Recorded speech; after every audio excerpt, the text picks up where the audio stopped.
ॐ सहनावतु सहनौ भुनक्तु सह वीर्यं करवावहै तेजस्विनावधीतमस्तु मा विद्विषावहै। ॐ शान्ति शान्ति शान्तिः। ईश्वरो गुरुरात्मेति मूर्तिभेदविभागिने व्योमवद्व्याप्तदेहाय दक्षिणामूर्तये नमः। ॐ ईशावास्यमिदं सर्वं यत्किञ्च जगत्याञ्जगत् तेन त्यक्तेन भुञ्जीथाः माधुदर्कस्य सिद्धनम्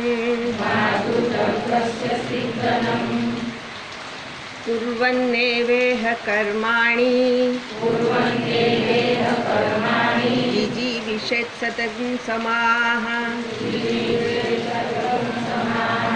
एवं त्वयि नान्यथेतोऽस्ति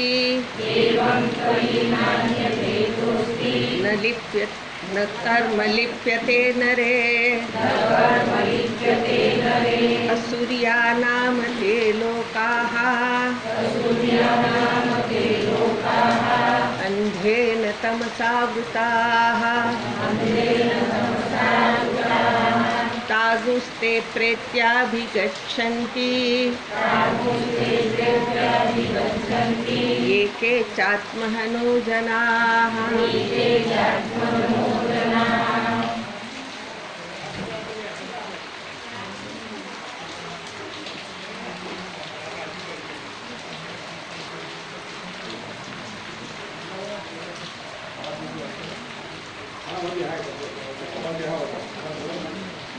थोड़ा जग्या हो यहाँ पाछળ આગળ આવી જાઓ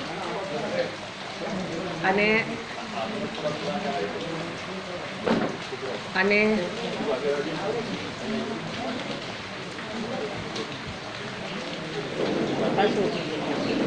દાદી વાત તો નહીં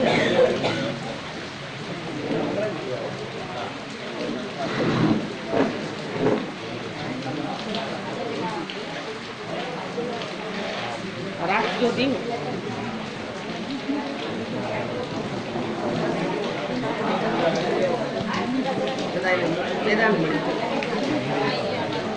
નીચે રાખ્યું નીચે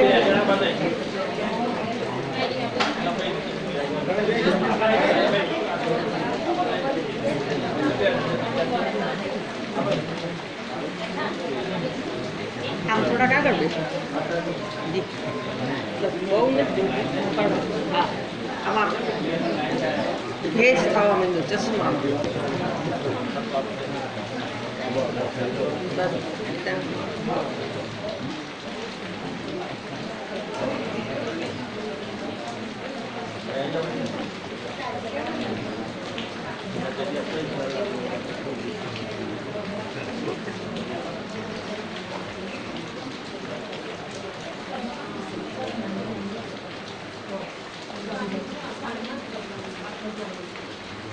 असुर लोकનો અર્થ કર્યો જ્યાં અજ્ઞાન છે, હુના સંદર્ભનું જ્યાં જ્ઞાન નથી એ આસુરી છે. અને શ્રુતિ એવું કહે છે અસુર્યા નામ તે લોકા, એના માટેનો આ જે લોક છે કેવો છે તો કે અંધેન તમસાવૃતા, જેવી રીતે અંધ વડે શું થયું છે તો કે એક તો અંધ છે, અજ્ઞાન રૂપી આવરણથી આચ્છાદિત થયેલા છે અને પાછા એવા જ લોકમાં છે. આવા લોકોના સંદર્ભમાં શ્રુતિ એવું કહે છે કે એ કોણ છે તો કે આત્મહનન કરનારા છે. એ આત્મહનાહ જનાહ, એ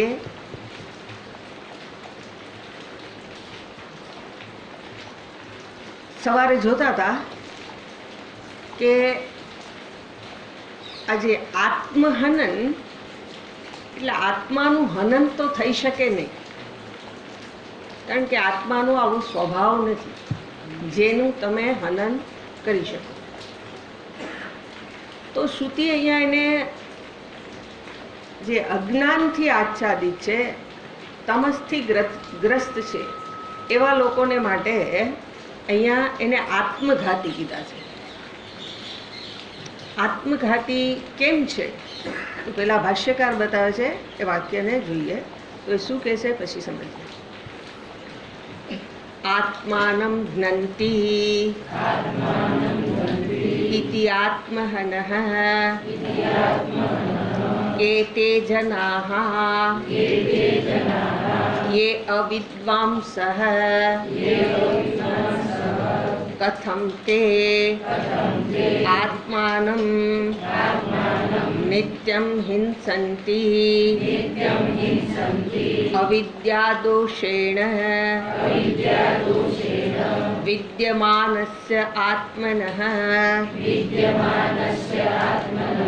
તિરસ્કરણાत् વિદ્યમાનસ્ય આત્મનઃ યत् કાર્યમ ફલમ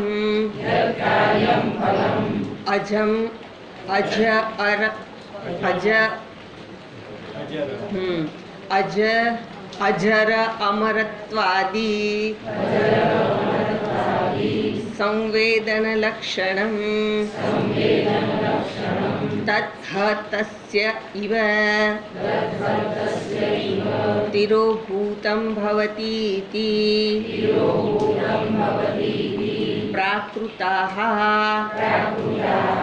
અવિદ્વાંસઃ જનાઃ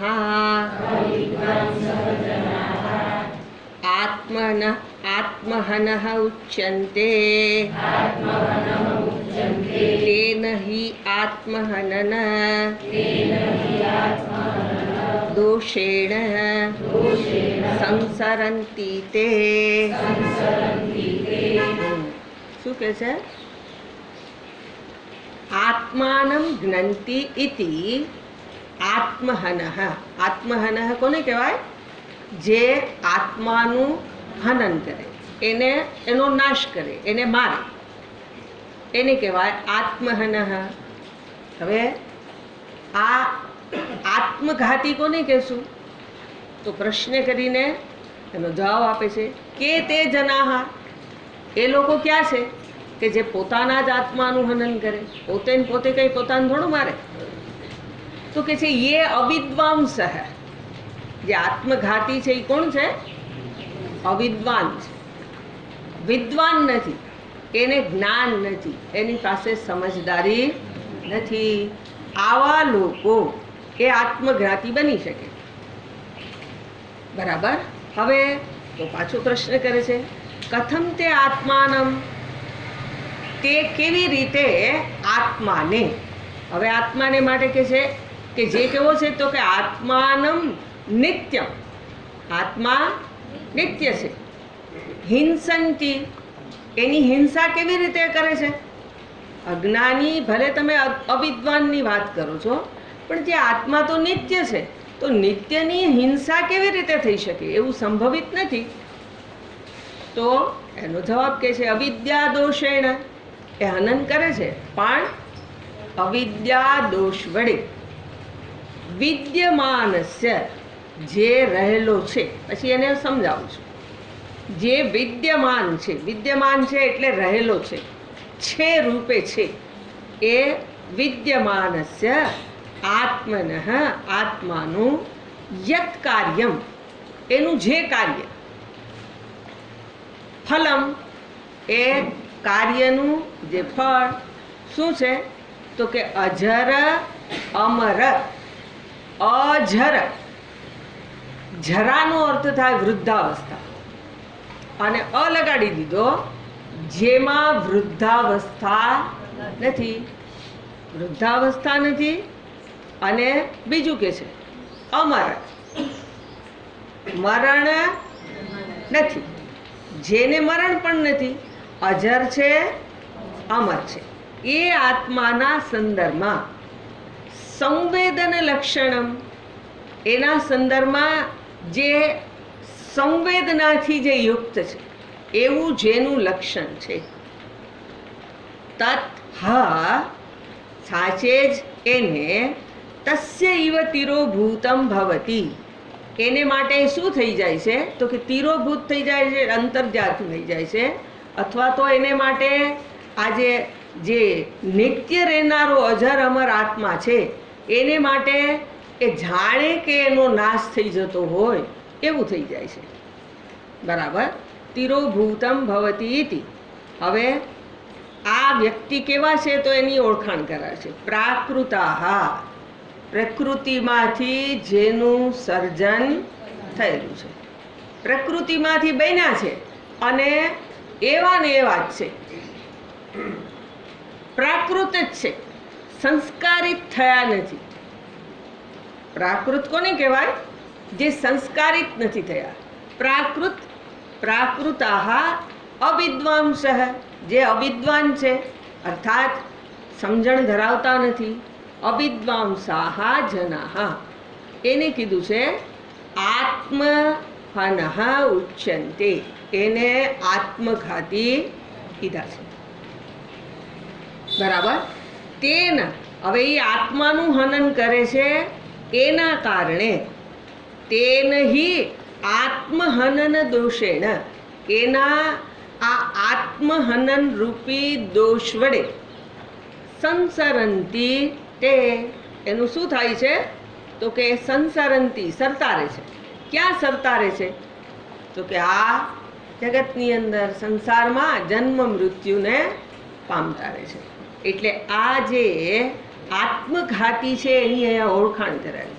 આત્માનું કોઈ હનન કરી શકે નહીં, પણ એને આત્મહત્યા કરનારા, બીજાની નહીં પણ આત્મહત્યા કરનારા. બરાબર, એટલે એ આત્મહત્યા કેવી રીતે કરી લે છે તો એને બતાવ્યું કે વાસ્તવમાં આત્માનું હનન કરી શકાય નહીં. ન કરી શકાવાનું કારણ આચાર્ય બતાવે છે કે આત્મા છે એ અજર છે, વૃદ્ધાવસ્થા રહિત છે. વૃદ્ધાવસ્થા કોને આવે તો કે જેનો જન્મ થાય. પેલું તત્વબોધ ભણ્યા હોય એને ખબર છે. અસ્તિ જાયતે વર્ધતે વિપરિણમતે અપક્ષીયતે વિનશ્યતિ. એટલે જે છે એનો જન્મ થાય, નથી એનો જન્મ ન થાય. જો પેલો તો જન્મ થયો હોય, કોનો થયો? જે છે એનો જ જન્મ. હવે આપણને ગળાની જે જાય એવી વાત નથી ને, હોય એનો કાંઈ જન્મ થોડોક થાય, પણ એમાં તો કીધું જ છે અસ્થિ, જે છે એનો જ જન્મ છે, નથી એનો જન્મ કાંઈ કરવાની વાત જ નથી આવતી. બરાબર, એનો જન્મ અસ્થિ, પછી જાયતે. જાયતે એ કેમ છે ને આપણે આગળના મંત્રો આવશે એટલે સમજાશે. જાયતે જન્મ, જન્મ્યો એટલે વિકાર આવ્યો. જન્મતાની સાથે વિકાર શું આવ્યો તો કે વિકાર થયો એ વર્ધતે, આટલોક હતો, જન્મ્યો તારે આટલો, અને એનું શું થયું તો કે મોટો થયો. મોટો થયો એટલે આપણને તો એવું લાગે કે વાહ ભાઈ આ તો મોટો થઈ ગયો, અને આપણને શું લાગે આપણે મોટા થઈ ગયા. મોટા થઈ ગયા એને ખબર પડવા માંડી કે હવે આપણે મોટા થતા થતા મોટા થવાની સીમા આવી ગઈ. હવે મોટા થવાય નહીં, હવે નાના થવાય. એટલે જાયતે વર્ધતે, વર્ધતે પછી ધીમે ધીમે અપક્ષીયતે. એ અપક્ષીયતાને અહીંયા બતાવીને કીધું છે કે જ્યાં શું થયું છે તો કે જે અજર અર્થાત વૃદ્ધાવસ્થા રહિત છે, આત્માને કોઈ અવસ્થા નથી, એના રહિતનો છે. એનો અર્થ એવો થયો કે એને કાળની સીમા નથી. આત્માને કાળની સીમા નથી, એટલે કાળની સીમામાં જે આવે એમાં વિકાર જન્મે. પણ આત્મા નિર્વિકાર છે. નિર્વિકાર હોય ને એ વૃદ્ધાવસ્થા ઇત્યાદિ એના સંદર્ભમાં નથી. હવે વૃદ્ધાવસ્થા નથી તો મૃત્યુ એ અંતિમ વિકાર છે. છેલ્લો વિકાર મૃત્યુ છે કે ત્યાં મૃત્યુ થઈ ગયું. તો હવે આ જે વૃદ્ધાવસ્થા મૃત્યુ એવા વિકાર રહિતનો જે આત્મા છે એની હિંસા કરવી એટલે શું? એવી હિંસાના સંદર્ભમાં અહીંયા બતાવવું છે. તો કે ના ના, હિંસા શબ્દ અહીંયા ગૌણ અર્થમાં છે. હિંસા કરવી એટલે શું કરવું? તો કે વસ્તુનો તિરસ્કાર કરવો. હજી જોયું વાતાવરણમાં ગરમી છે. વસ્તુનો તિરસ્કાર કરો. જરાક સેટ કરી નાખ, ખુરશીને જ સેટ કરો. હે હા, ચાલુ રાખો. બસ બસ બસ. પાછું વળી પાછું થોડીક વાર પછી તો પોહાય છે. ઠંડી પવન તો આમ જાય છે, માજીને જાય છે.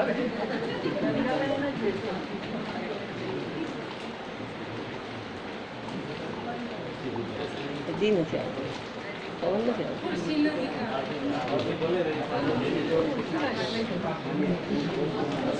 નહીં નહીં, બેસ તમે તાર બેસી નડે છે.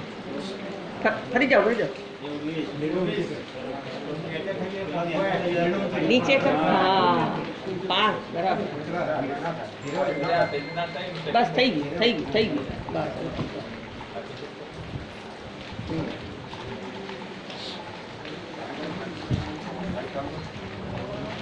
ચાલુ.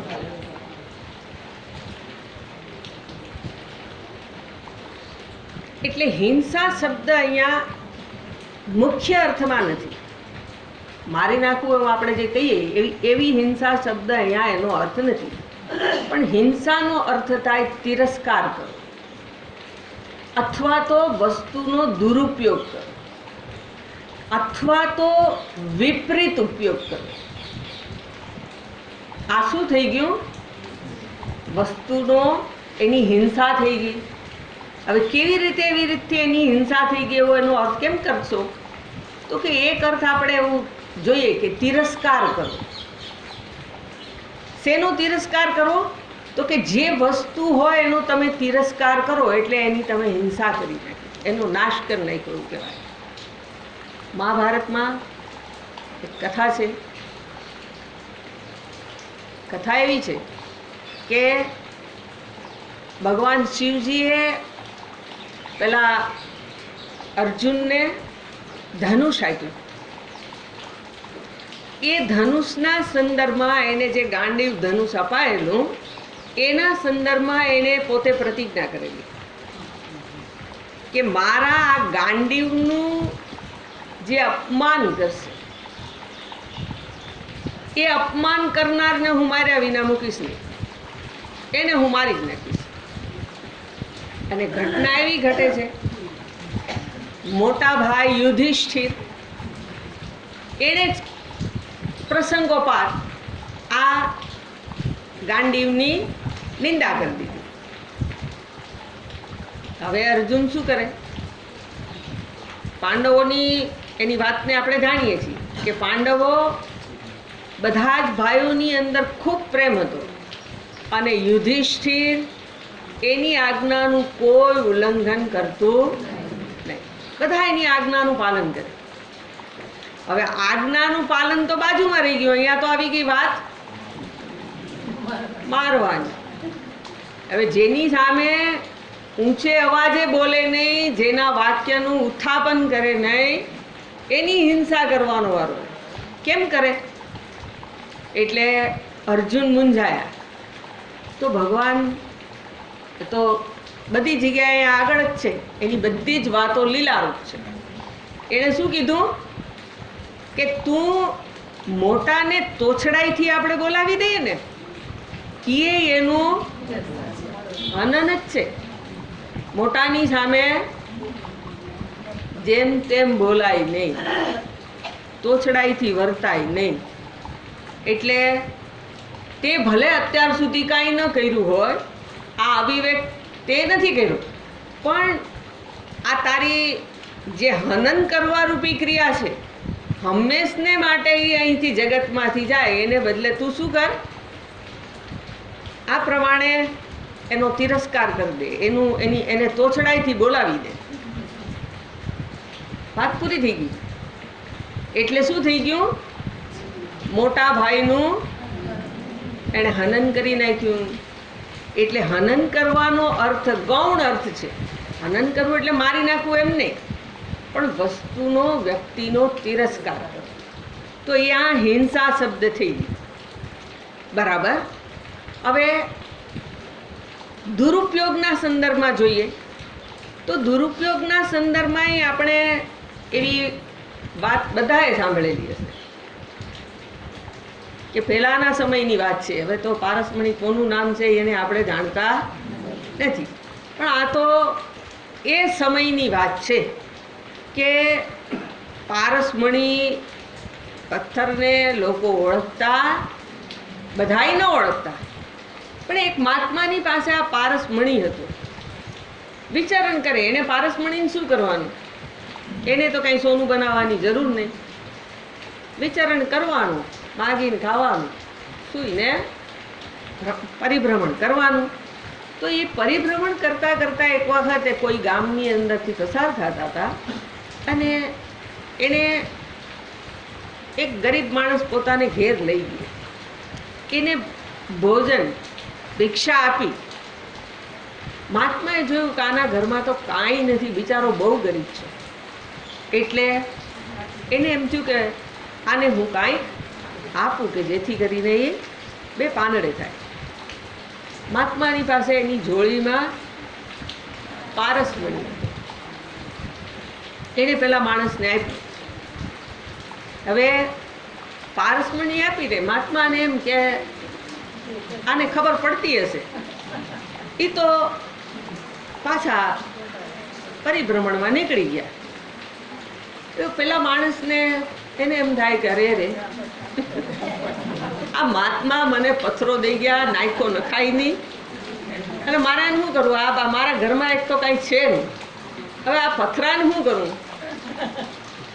ઓલા લઈને મૂક્યો નેવે. નેવે મૂકીને પછી એમ થયું કે મહાત્માએ દીધું ને આવું કાંઈ વસ્તુનો ઉપયોગ જ ન કરું. એટલે એણે ઉપયોગ કર્યો. શું કર્યો? ચટણી વાટી. બિચારાની પાસે હોય કરે ને, રોટલો ને ચટણી ખાવાના હોય, તો એને ચટણી વાટી. એ કે મહાત્માએ પથ્થર દીધો છે ને હું એનો ઉપયોગ કરું. ઉપયોગ કર્યો ચટણી વાટવામાં. એ તો જેવો હતો ને એવો ને એવો રહ્યો. ફરી પાછું એકાદ વર્ષ પૂરું થયું. મહાત્મા ફરી પાછા પરિભ્રમણમાં નીકળ્યા હતા તો અહીં સુધી આવ્યા કે લાવ જોઈ તો જાઉં કે આ સુખી થઈ ગયો છે, બે પાંદડે થયો છે. જોવે તો એવી ને એવી ઝૂંપડી અને એવી ને એવી પેલાની સ્થિતિ. એ કે અરે બાપજી, આ તમે મને પથ્થરો દઈ ગયા, મારાથી નાખી દેવાય નહીં. એ કે તું એનું કરસ હું તો નાખી ન દેવાય. તો કે ચટણી વાટું છે. એટલે મહાત્માએ આપ્યો પારસમણી. એણે એનું શું કરી દીધું? પારસમણીની હિંસા કરી નાખી. પારસમણીની હિંસા કરી નાખી એટલે કે જે ઉપયોગમાં વસ્તુને લેવાય એમાં એનો ઉપયોગ કર્યો.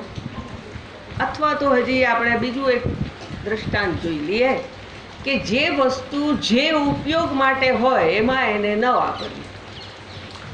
દાખલા તરીકે પેલા ડૉક્ટરના હથિયાર હોય તો એ હથિયાર એનો ઉપયોગ આપણને કાંઈ ખબર ન હોય કે આનું શું વાપરવાનું ક્યાં.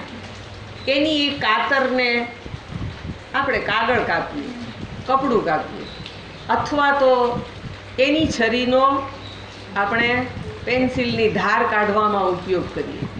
તો આ ડૉક્ટરના હથિયાર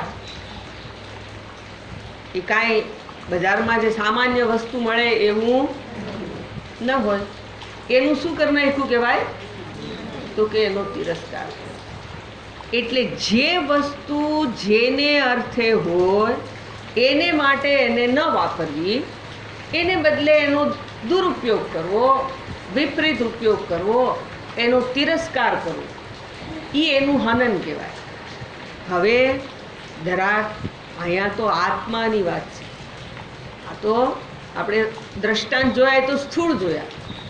આત્માના હનનના સંદર્ભમાં અહીંયા બતાવે છે. આત્મા કેવો છે? તો કે સચેત આનંદ સ્વરૂપ છે. એ આત્માના સંદર્ભમાં આપણે શું સમજીએ છીએ? હું આત્મા છે, પણ આત્મા, મારો આત્મા કેવો છે? તે કોઈ દુઃખી છે, શોકથી ગ્રસ્ત છે, અલ્પ છે. આ બધી આપણા સંદર્ભમાં અલ્પ છે, મર્ત્ય છે, આ બધા ભાવ છે. કોના સંદર્ભમાં? તો કે આત્માના સંદર્ભમાં. ક્યાં આત્માના સંદર્ભમાં? તો કે જે પૂર્ણ છે, જે અલ્પ હોઈ શકે જ નહીં, પૂર્ણ છે. એ પૂર્ણ આત્માના સંદર્ભમાં આપણને એવું લાગે છે કે હું તો આટલો જ છું. આપણી ભ્રાંતિ શું છે? હું આટલો જ છું. હું આટલો છું એમાં આપણે સમજ્યા નથી. અહીં શબ્દ પ્રયોગ કર્યો છે અજ્ઞાનેન. હું કોણ છું એનું જ્ઞાન નથી. પરિણામે શું કરી લીધું છે? હું આ ઉપાધિ રૂપે છું, એટલે અલ્પ છું, પૂર્ણ નથી. પછી મર્ત્ય છું, કારણ કે મારો જન્મ, આત્મા એનો જન્મ નથી. જન્મ નથી તો પછી મૃત્યુ પણ નથી. પણ આત્માના સંદર્ભમાં આવું વિચારીએ છીએ. આનંદ સ્વરૂપ છું એને બદલે હું શું સમજું છું? મને હું દુઃખી છું. તો આ બધાય આત્માની ઉપર કરેલા અધ્યારોપ છે. આત્માની ઉપર કરેલો આરોપ છે. આ આરોપ છે એ જેવો એ છે એવો આરોપ નથી. એ નથી એવો એની ઉપર કરેલો આરોપ છે. અને એટલે એ આત્માનું શું કરી નાખ્યું કહેવાય? એનું અપમાન કર્યું. અવમૂલ્યન કરવું એટલે એનું અપમાન કર્યું, એનો તિરસ્કાર કર્યો, અથવા તો એની હિંસા કરી નાખી. એટલે અહીંયા શ્રુતિ એવું કહે છે કે તે આત્મહનઃ જનાહા, જે આત્માનું હનન થઈ શકે એમ નથી એનું હનન કરી નાખ્યું. બરાબર. એટલે આ જે મનુષ્ય શરીર છે એના સંદર્ભમાં આવું જે અજ્ઞાન છે, એ અજ્ઞાન હંમેશા આપણા અંતઃકરણમાં જ રહે. અજ્ઞાન ક્યાં રહે છે? અંતઃકરણમાં, અર્થાત મન બુદ્ધિમાં અજ્ઞાન રહે છે. હવે અજ્ઞાન એમાં રહે છે એવું કહીએ છીએ ત્યારે જરાક વસ્તુનું જ્ઞાન ના હોવું એને આપણે અજ્ઞાન શબ્દથી કીધું.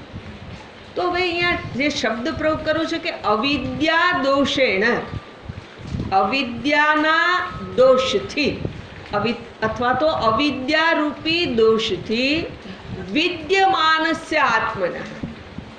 આત્મા કેવો છે? નિત્ય છે. વિદ્યમાનનો અર્થ થાય જે નિત્ય છે. નિત્ય એવા આત્માને એના સંદર્ભમાં શું કરી લીધું છે? તો કે એનો તિરસ્કાર કર્યો. તિરસ્કાર કરીને શું કર્યું?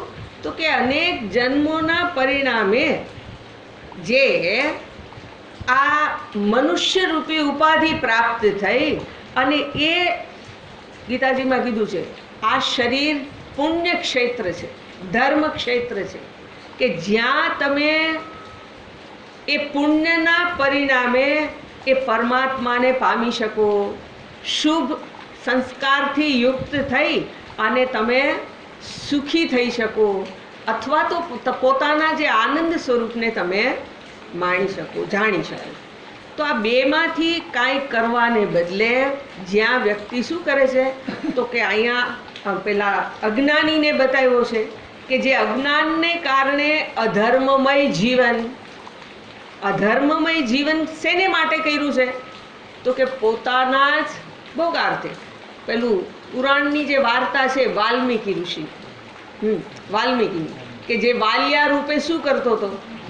તો એને ખબર નથી કે હું વાસ્તવમાં તો મારા ધર્મનું પાલન કરું છું, પણ ધર્મનું પાલન હું શું કરવાને કરું છું, કેવી રીતે કરું છું, તો કે બીજાની હિંસા કરીને. તો એને એ ખબર નથી. કેવી રીતે વ્યક્તિ શરીર રૂપી ઉપાધિને હું સમજી લઈ અને એ પોતે એવું સમજે છે કે હું તો મારા સુખાર્થે કરું છું, પણ એ ધર્મમય જીવન જીવવાને બદલે અશુભ કર્મ કરી અને નવા ચક્રની અંદર ફસાય છે. એટલા માટે હવે એણે શું કરી નાખ્યું, તો કે અવિવેક વસાત આત્માની હિંસા કરી. જન્મ મૃત્યુ એને છે નહીં, પણ અધર્મમય જીવન જીવતા જીવતા શું કરી લીધું, જ્યાં એ જે ખાઈ પીને જીવ્યા અને પછી શું, તો કે કોક મૂકી આવ્યા, ખૂબ ખાધું પીધું, જગતમાં બધો વ્યવહાર કર્યો અને પછી કોઈ મૂકી આવ્યો, ફરી પાછો જન્મ. એટલે જન્મ મૃત્યુ હું ને છે નહીં, પણ શું થઈ ગયું, જન્મ મૃત્યુની પ્રાપ્તિ થઈ.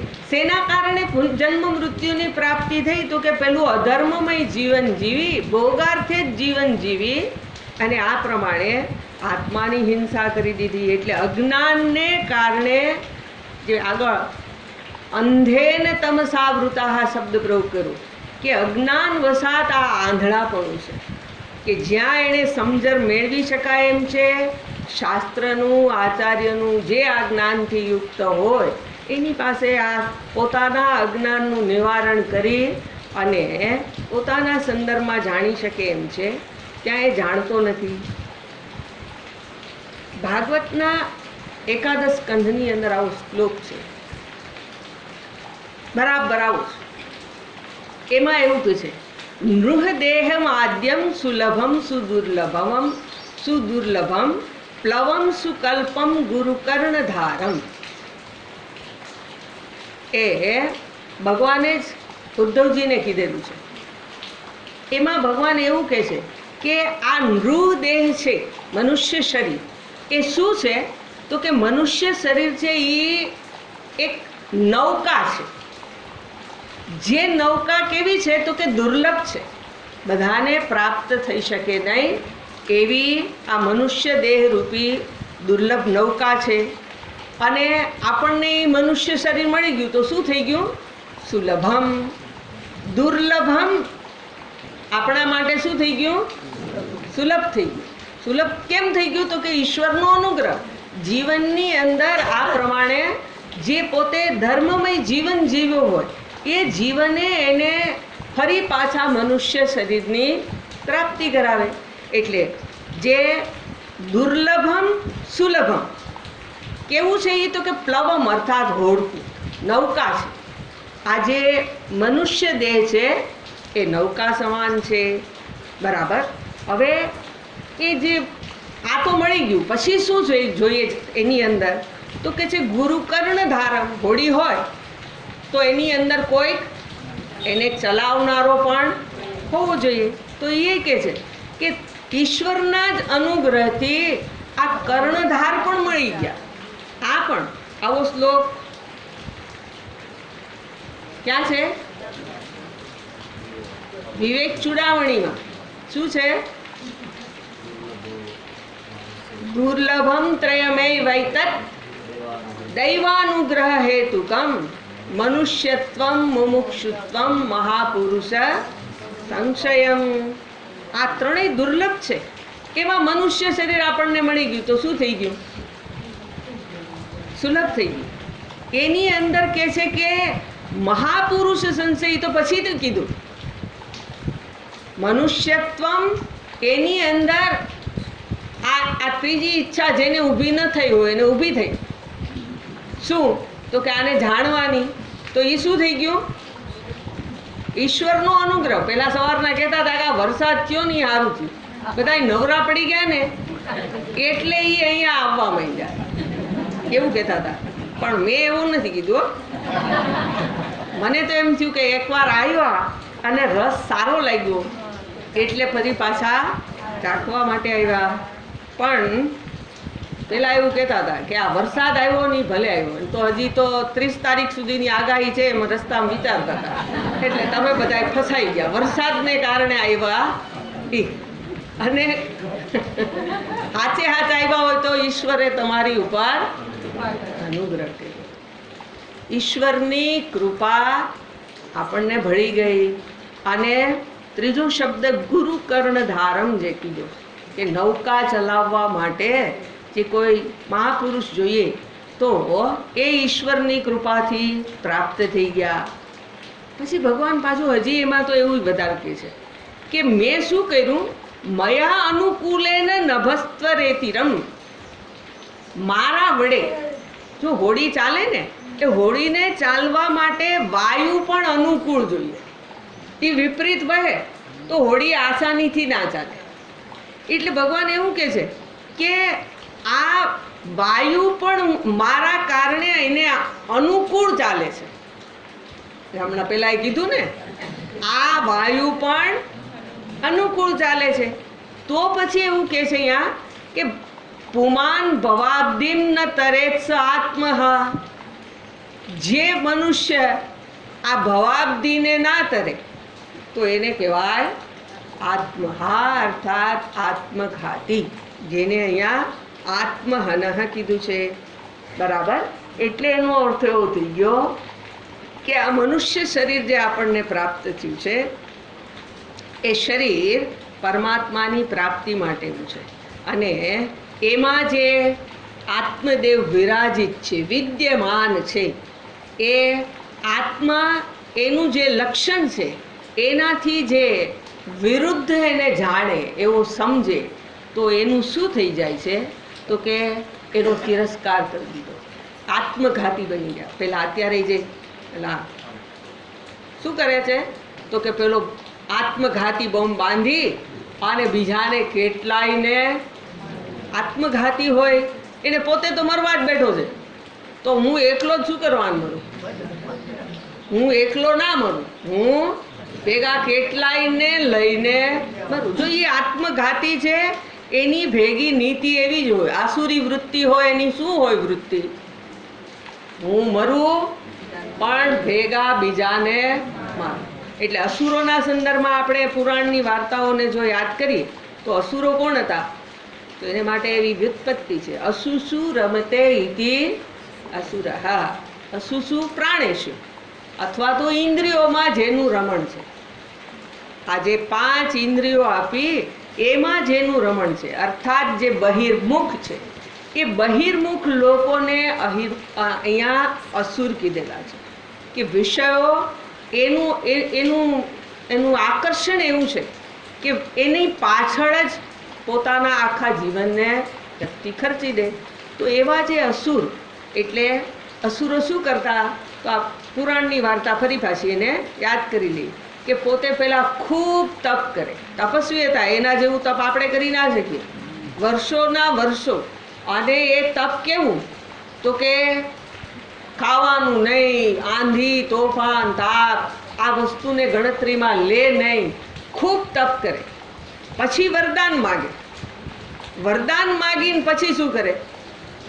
તો કે બસ મારી ઈચ્છા પ્રમાણે જગતમાં બધું થાય. વરદાન આપનારને વસમું પડી જાય એવા એ પોતાની પ્રવૃત્તિ કરે, એવા એ આપણે નામ જાણીએ છીએ. એટલે એને જે શિંગડાને એ બધું બતાવ્યું છે એ એવા સિમ્બોલિક છે કે વાસ્તવમાં એ બીજાને શિંગડા ભરાવવા માટે પોતાને જે વાસ્તવમાં એવા નહીં, મોટા દાંત બતાવ્યા હોય ને, એટલે એવું ચિત્ર આ અસુરનું દોરેલું છે. એ વ્યક્તિની જે માનસિક સ્થિતિ છે એને પ્રગટ કરે છે કે અસુરો આવા હતા. એટલે પોતે પોતાના સુખ માટે, પણ આમ સામાન્ય રીતે જો જોવા જઈએ તો એ પોતે સુખી ન થાય અને બીજાને ન થાય. તો આવું વિચારનારા છે એને અહીંયા આત્મઘાતી કીધા. એટલે શ્રુતિએ શું શબ્દ પ્રયોગ કર્યો? અસુર્યા નામ તે લોકાહ અંધેન તમસાવૃતાહ, અંધકારથી જે આવૃત થયેલા છે તાન તે પ્રેત્ય અભિગચ્છન્તિ. એ લોકો જ્યારે આ શરીરને ત્યાગીને જાય છે ત્યારે એ શું થાય છે તો કે આત્મ અનંત થતું જ રહે એવા જ શરીરને એ પ્રાપ્ત કરતા રહે છે. અર્થાત સરતી સૃષ્ટિમાં જન્મી અને મૃત્યુ પામતા રહે છે. બરાબર. હવે પછીનો જે મંત્ર કેવો છે તો અત્યાર સુધીમાં આપણી સમક્ષ શ્રુતિએ પેલા જીવન દ્રષ્ટિ બતાવી. શું બતાવ્યું? ઈશાવાસ્યમ ઇદમ સર્વમ, બધું જ ઈશ્વરથી આચ્છાદિત કરવું એવું આપણને કહી દીધું. હવે કેમ કરવું? ન આવડતું હોય તો ઉપાય બતાવ્યો કે વ્યક્તિએ 100 વર્ષ સુધી જીવવું, કર્મ કરતા કરતા, પોતાના કર્તવ્ય કર્મનું પાલન કરતા કરતા 100 વર્ષ જીવવું. બરાબર. અને એ એવું જીવન ન જીવે તો એનું શું થાય એ પણ આપણને શ્રુતિએ બતાવ્યું કે એ જે પોતાના જીવનને વ્યર્થ વિતાવે છે એ આત્મઘાતી કહેવાય છે. હવે આત્મઘાતી કોઈને થવું ન હોય પણ થઈ જવાય છે. જન્મ મૃત્યુના ચક્રમાં ફસાઈ જવાય છે. એની ખબર નથી, એના જ્ઞાનના અભાવમાં આવું થઈ જાય છે. બરાબર. એટલે હવે પહેલા મંત્રમાં અને બીજા મંત્રમાં જે વાત કરી એવી રીતે જે જીવન ના જીવે એની અહીંયા શ્રુતિએ નિંદા કરી. બરાબર. હવે શ્રુતિ જે બતાવવા જાય છે એ આત્મતત્વની વાત, એને બતાવવા માટે ભાષ્યકાર શું કહેશે? જો સંગતિમાં વાક્ય કહે છે, યસ્ય આત્મનઃ હનનાદિ હનનાદ અવિદ્વાંસઃ સંસરન્તિ તદ્વિપર્યયેણ વિદ્વાંસઃ જનાઃ મુચ્યન્તે તે ન આત્મહનઃ તત્કીદૃશમ આત્મતત્વમ ઇતિ ઉચ્યતે. શું કહે છે? યસ્ય આત્મનઃ, જેનો આત્મા, હનના, જેનું હનન કરવાથી, અવિદ્વાંસઃ સંસરન્તિ, જે અવિદ્વાન છે, અજ્ઞાની છે, એનું શું થાય છે? સંસરણ થાય છે. સંસરણ થાય છે એટલે જન્મ મૃત્યુને પામતો રહે છે. સંસરન્તિ તદ્વિપર્યયેણ, એનાથી જે વિપરીત છે, એનાથી વિપરીત કોણ થઈ જશે? તો કે આ અવિદ્વાન કીધો. હવે એનું વિપરીત કોણ થઈ જાય? જે વિદ્વાન છે, જે જાણકાર છે, જેની પાસે સમજદારી છે, પેલો વિવેક છે, એ વિદ્વાંસઃ જનાઃ, બહુવચન પ્રયોગ કરો, એવા લોકો મુચ્યન્તે, પેલા સંસરંતી કીધું અને આનું શું થાય છે?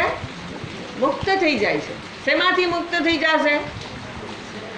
જન્મ મૃત્યુના ચક્રમાંથી. આ શરીર હોય એનો નાશ થઈ જશે એવું કેવું નથી. બંધનમાંથી મુક્ત થઈ જશે. શરીર રહેશે પણ આપણને તો ખબર જ છે કે આ શરીર હોય તો કેટલાય પ્રકારના બંધન આપણને લાગેલા જ છે. જે નથી જોઈતા એવા બંધનો આપણે અનુભવીએ છીએ.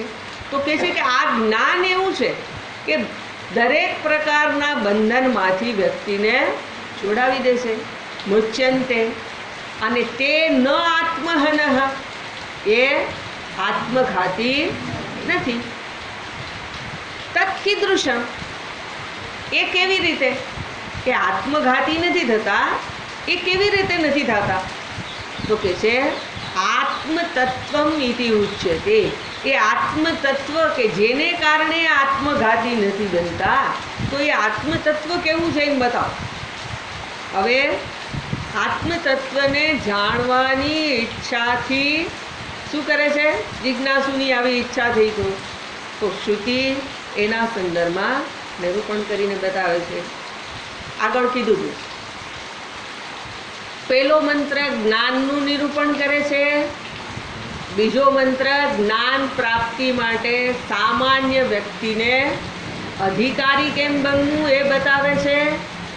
જો જ્ઞાન માટે આ દર્શન જે શાસ્ત્ર બતાવે છે એ ન પામે તો એ આત્મઘાતી બનશે એવું શ્રુતિ કહે છે. અને હવે જો આત્મતત્વને પામવું હોય તો એ આત્મતત્વ કેવું છે એના સંદર્ભમાં શ્રુતિ શબ્દ પ્રયોગ કરે. એટલે 4 મંત્રો હવે પછીના આત્મતત્વનું નિરૂપણ કરનારા છે. શું કહે છે અહીંયા? અનેજદેકં મનસો જવીયઃ નૈનદ્દેવાપ્નુવન પૂર્વમર્ષત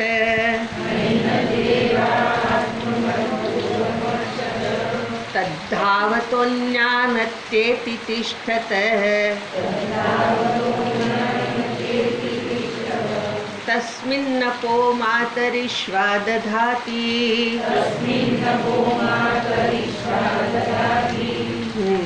શું કહે છે? અનેજદેકમ, અનેજત, અનેજત, અનેજત એટલે જે ચલન રહિત છે. અનેજત પછી કેવી રીતે એને જોયું છે? અનેજત એકમ જે ચલન રહિત છે, એક છે.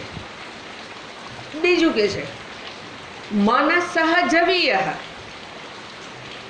મન કરતા જે જવીય એટલે વેગવાળું છે, ગતિવાળું છે. મન કરતાંય વધારે વેગવાળું છે. કોની વાત કરે છે? આત્મા. આત્મા ચલન રહિત છે. બીજું કે છે એક છે. ત્રીજું કે છે એ મન કરતાંય વધારે ગતિવાળો છે. બરાબર. ન એનત દેવાહ આપનુવન, ન એટલે નહીં, એનત એટલે આન, દેવાહ એટલે દેવતાઓ અથવા તો દેવતાઓનો અર્થ ઇન્દ્રિયો પણ થાય.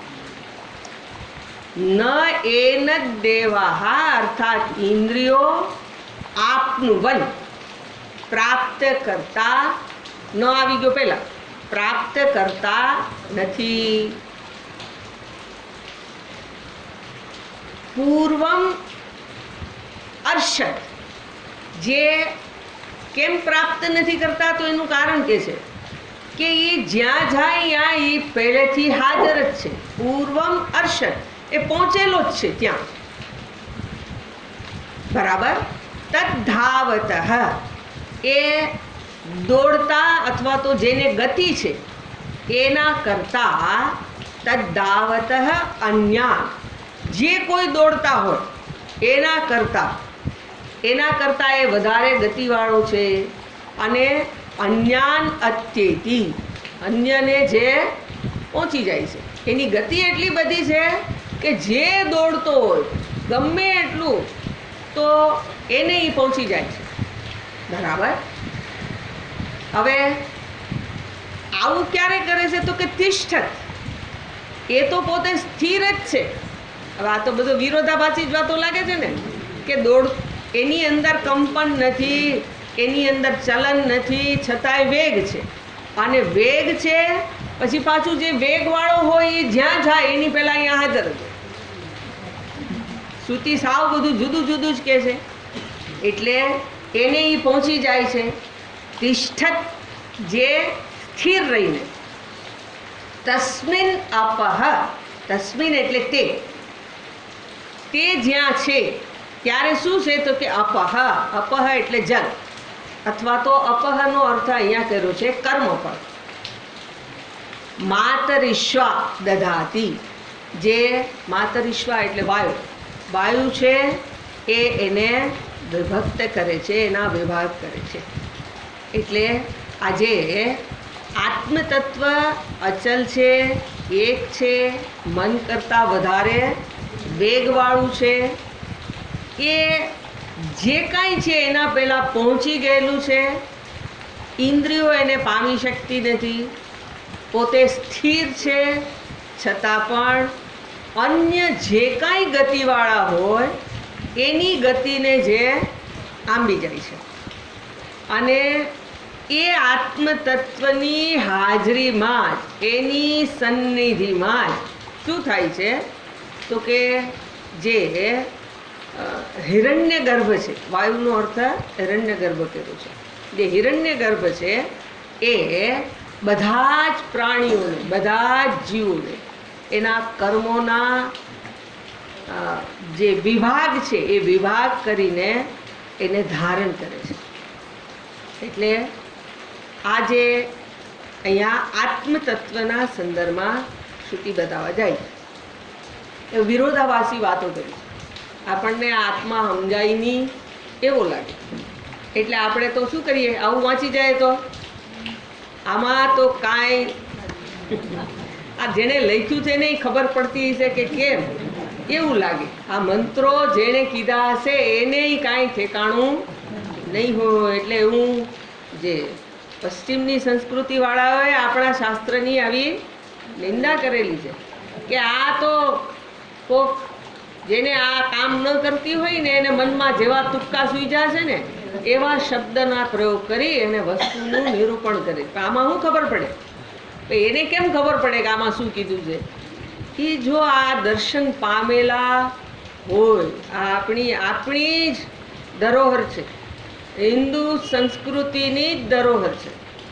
બાકી આ જ્ઞાન ક્યાંય નથી. ભલે જ્ઞાની પુરુષો નથી થયા એવું નથી, પણ સર્વને માટે સામાન્ય બને આ સમજણ, એવી સંપત્તિ માત્ર આપણી પાસે છે. અને એ છે આપણા 4 વેદ. એટલે શ્રુતિ અહીંયા શું કહે છે? અનેજત શબ્દ છે એને બતાવતા ભાષ્યકાર શબ્દ બતાવે છે. અનેજત ન એજત એજૃકંપને કંપનમ ચલનમ સ્વ અવસ્થા પ્રચ્યુતિ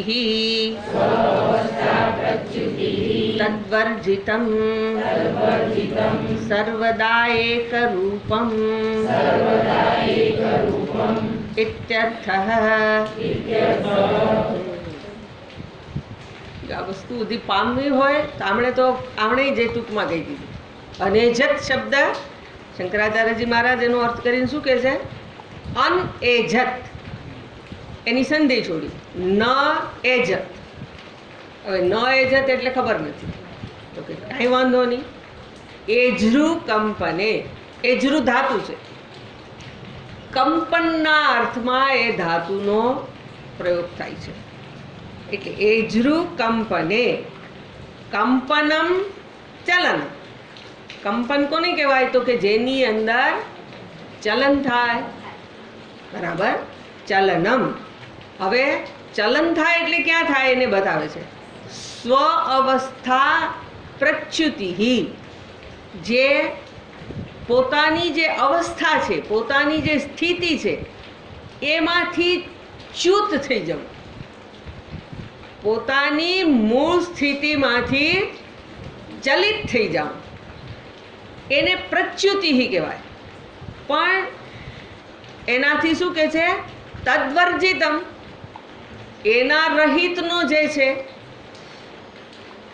એનો અર્થ ફરી પાછો સર્વદા એક રૂપમ, હંમેશા એક રૂપ છે, બદલાતો નથી. જે બદલાયા વિનાનો એક રૂપ રહેશે એ. બરાબર. એટલે હવે આજે આત્માના સંદર્ભમાં જે નિરૂપણ છે એ આત્મા એટલે ક્યાંક બીજાની વાત નથી. જેને હું હું કહું છું એ આત્માની અહીંયા વાત છે, બરાબર. હવે એ નિરૂપણ કરીને પેલો શબ્દ આત્મ તત્વને માટે બતાવ્યો છે અનએજત. આત્મા નિષ્કંપ છે, કંપન રહિત છે, અચલ છે, બરાબર. આવો અર્થ કેવી રીતે થયો? તો કે એની ધાતુને આધાર. ધાતુનો જ અર્થ છે કે જે વસ્તુ અનેજતકેતાની સાથે જેની અંદર કંપન ચલન ન થાય એ વસ્તુ એને બતાવે છે. હવે ચલન નથી કે વિકાર નથી, અર્થાત વ્યભિચારી નથી, જેમાં પરિવર્તન થઈ જતું નથી, બદલાઈ જતું નથી. અથવા તો જે અહીં કીધું છે કે પોતાનું જે સ્થાન છે એને છોડતો નથી. એનો અર્થ એવો થઈ ગયો કે જ્યાં ક્રિયા હોય ત્યાં શું થાય? તો કે ત્યાં સ્થાન બદલી જાય. આપણે શું કર્યું? આપણે એક સ્થાને હતા તો બીજા સ્થાનમાં આવ્યા, ચલન થયું, ચાલીને આવ્યા. તમે કેમ આવ્યા? ચાલીને આવ્યા, ચલન થયું. એટલે ચલન થવું અર્થાત પોતાના સ્થાનને છોડી દે, એમાં ક્રિયા છે. ચલનની અંદર શું હોય તો સમજવાનો પ્રયત્ન કરજો. તત્વનું નિરૂપણ છે. આપણને જાજુ આગળ ન જવાય તો આ એક જ મંત્ર, પણ જે વાતને તમે સમજો એને બરાબર સમજો. ચલનને કહેવાય ક્રિયા. જેમાં ક્રિયા થાય એ શું કરે? તો કે ક્રિયા થાય એટલે એની અંદર સંસરણ થાય, વસ્તુ પોતાની જગ્યા હોય એને છોડે. જેવી રીતે આવડા બાળક હતા પણ શું થઈ ગયું? મોટા થઈ ગયા. શું કરી લીધું? શરીરની અંદર ક્રિયા થઈ. ક્રિયા વિના ચલન ન થાય. ચલન પોતાનું સ્થાન છોડે નહીં તો આ સંભવિત નથી. અથવા તો જેને આપણે કંપન કહીએ, ધ્રુજારી. ધ્રુજારી શું છે? તો કે આમાં કંપન થયું. આ બધી વસ્તુની અંદર શું થાય? એક આંદોલન જન્મે, કંપન. તો એ આંદોલન, કંપન, એમાં પણ શું થયું છે? તો કે જે એની મૂળ સ્થિતિ હતી એમાં ક્યાંક ફેર થયો. એટલે એક અર્થ થયો ચલન, બીજો કંપન, અથવા તો પોતાના સ્વરૂપનો ત્યાગ કરવો. બરાબર? સ્વરૂપનો ત્યાગ કરવો એટલે બદલી જાઓ. દૂધ છે એમાંથી દહીં, તો શું થઈ ગયું? દૂધના ધર્મો જ બદલી ગયા. દહીં કે છાશ, તો કે ના, હું સાંજે ખાતો નથી. કેમ? તો કે દૂધનો ધર્મ બદલી ગયો છે. ઈનો ઈ જ છે, પણ એમાં શું થઈ ગયું છે? તો કે એની અંદર વિકાર થઈ ગયું છે. એ વિકાર, આમાંય વિકાર જન્માવે. હવે એ તો પાછું આ તો જ્યાં અહીંયા ગોઠવી લેવા જેવું કે તમે જે લ્યો છો એ બધું વિકારી જ છે. વિકાર રહિતનું કાંઈ નથી. શરીરમાંય વિકાર થાય છે. આપણને એમ થાય કે બહુ હાંચવીને રાખીએ.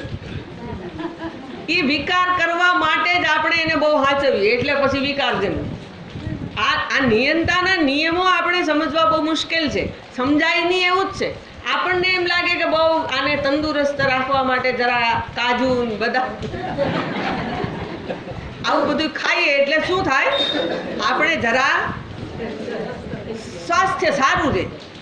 પણ થોડાક વખત જાય એટલે ઓલા ડોક્ટર એમ કે કોલેસ્ટ્રોલ વધ્યું છે, આવું બધું ખાતા નહીં. જે તમે લ્યો એ બધી વસ્તુ વિકારી જ છે. આમાં આવીને વિકાર જ જન્માવે. આપણે જેનાથી બચવા જઈએ એ એક રસ્તો મૂકીને બીજા રસ્તેથી આવશે. બીજો મૂકી દો તમે કે આ નહીં તો હાલો એ મૂકી દીધું તો કે હું કાંઈ તમને મૂકીશ નહીં. વિકાર જન્માવીશ અને વિકારને અંતે નશ્યતી સુધી લઈ જ જાય. તમારે જવું નથી.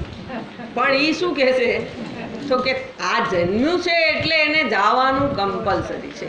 પણ હવે જો તમે એનાથી જરાક હું ને જાણી લ્યો તો તમે જવા આવવાના ચક્કરથી મુક્ત થઈ જશો. જે આવ્યું છે એ જાય છે. એ ક્યાં તમે છો? અહીં તો શું થઈ ગયું છે?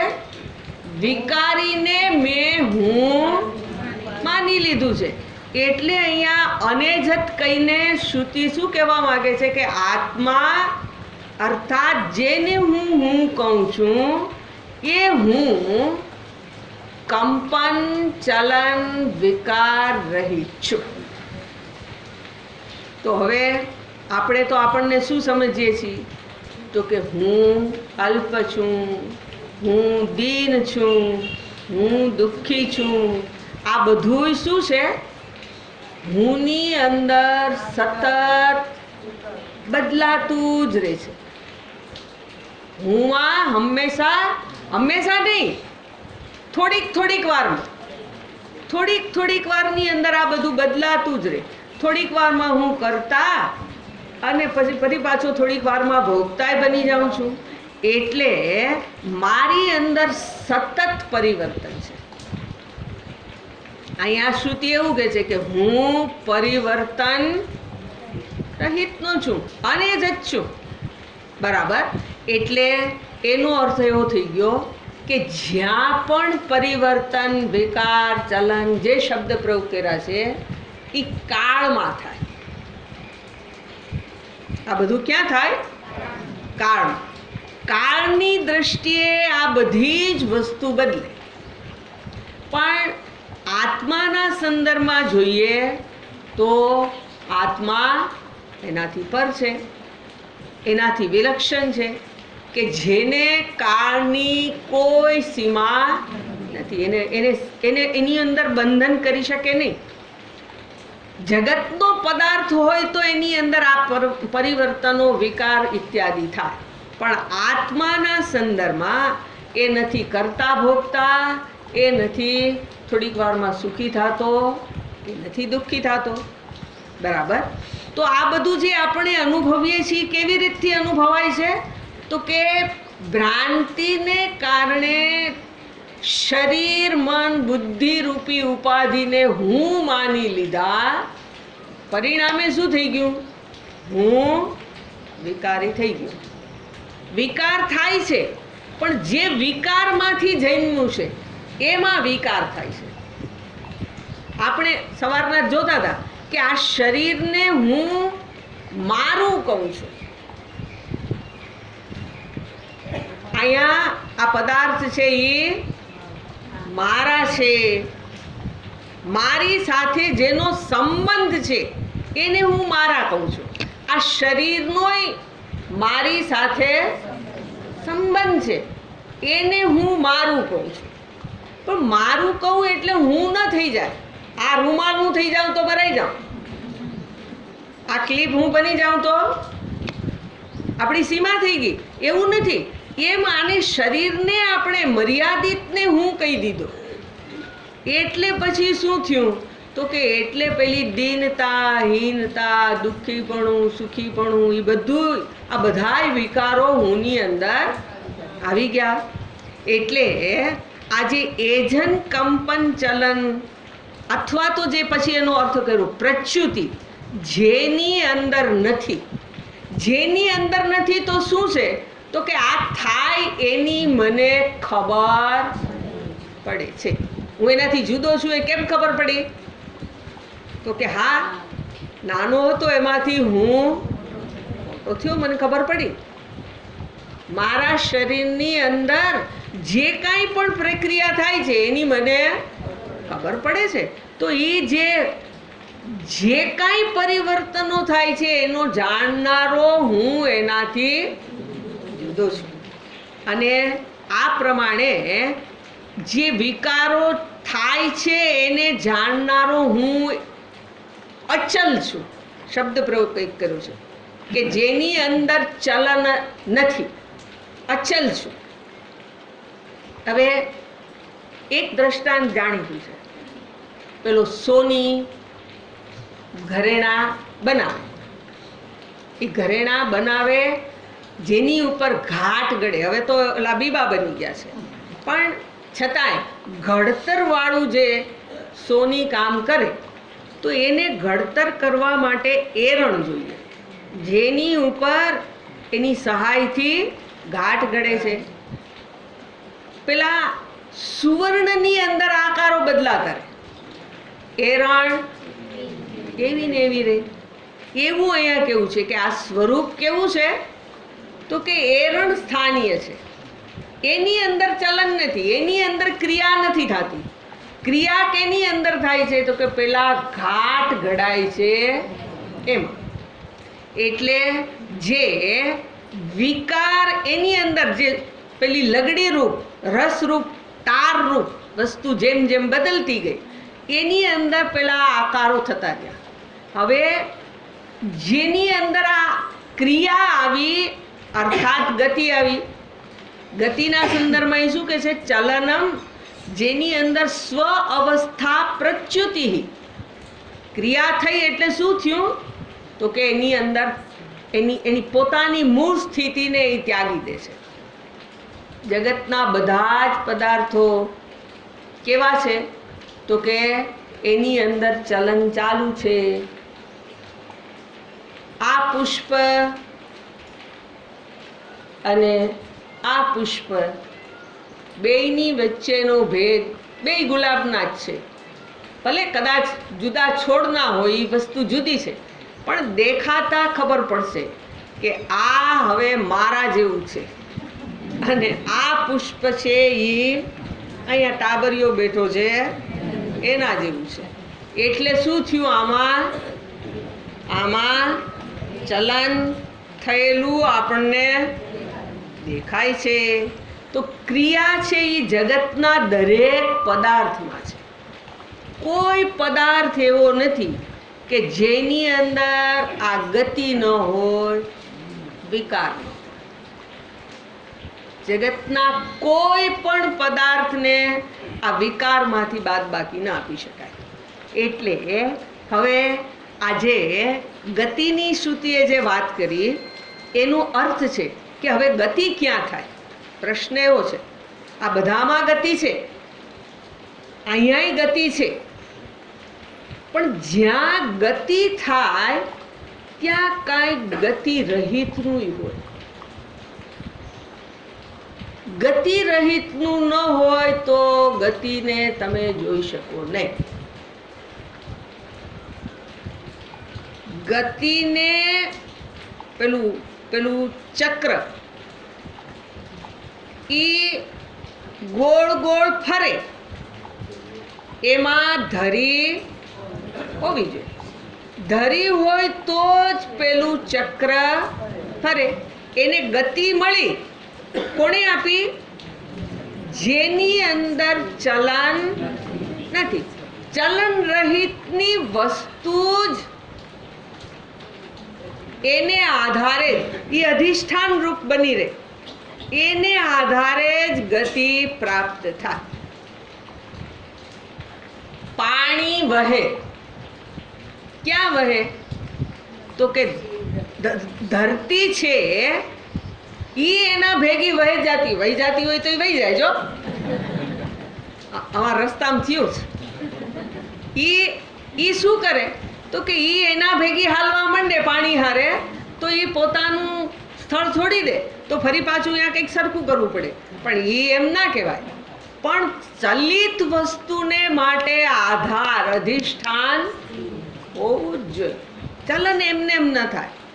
એટલે ચક્રની ગતિ કહીએ, પાણીનું વહેવું કહીએ, અથવા તો પછી પેલી ગાડી, છુક છુક ગાડી ચાલે, એ જેની ઉપર ચાલે એ પાટા સ્થિર હોય.